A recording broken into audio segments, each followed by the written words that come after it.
Howdy y'all, TJ here from the Cinema Mafia. I just finished the film Soul on Fire. If you've watched many of my reviews, you know that I'm a sucker for baseball movies, and I'm a sucker for Christian movies, I'm a sucker for inspirational films, and I really like true to life, like happened in real life movies, and I just happened to found all four of those things in one thing tonight.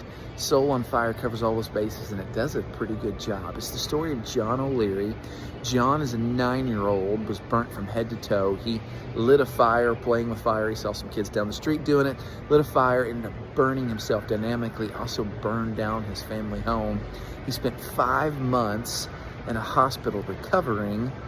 And then the movie begins to jump around, but the bottom line is he ended up becoming one of the world's most gifted speakers, frequently who speaks about gratitude, but has traveled all over the world telling his story, did some pretty amazing things. It's a neat story, but it covers 25 years, so as you can imagine, there's some pretty significant gaps there, so at times you're going, whoa, what happened?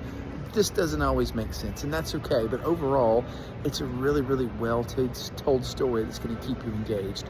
William H. Macy and John Corbett are the two stars you're going to recognize, but honestly, the whole cast is great. I didn't have any issues there. Thoroughly enjoyed the acting. It's shot well. There's really fun music too. A lot of it comes in the 90s. That's always a win, right? Really enjoyed that. But the two big themes of the film that are just so encouraging, and I couldn't help but get excited about. Number one is gratitude. John travels all over the world and speaks about gratitude. In fact, he wrote an entire book about it.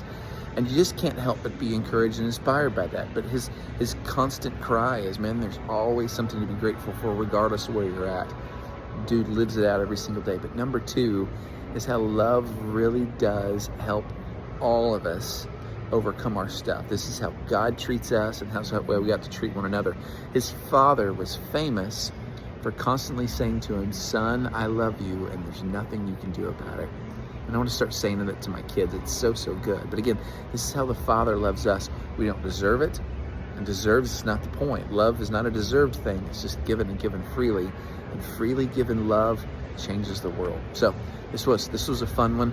I'm grateful I came to saw it. Grateful I get to talk to y'all. Have a great day. 7 out of 10. See y'all later.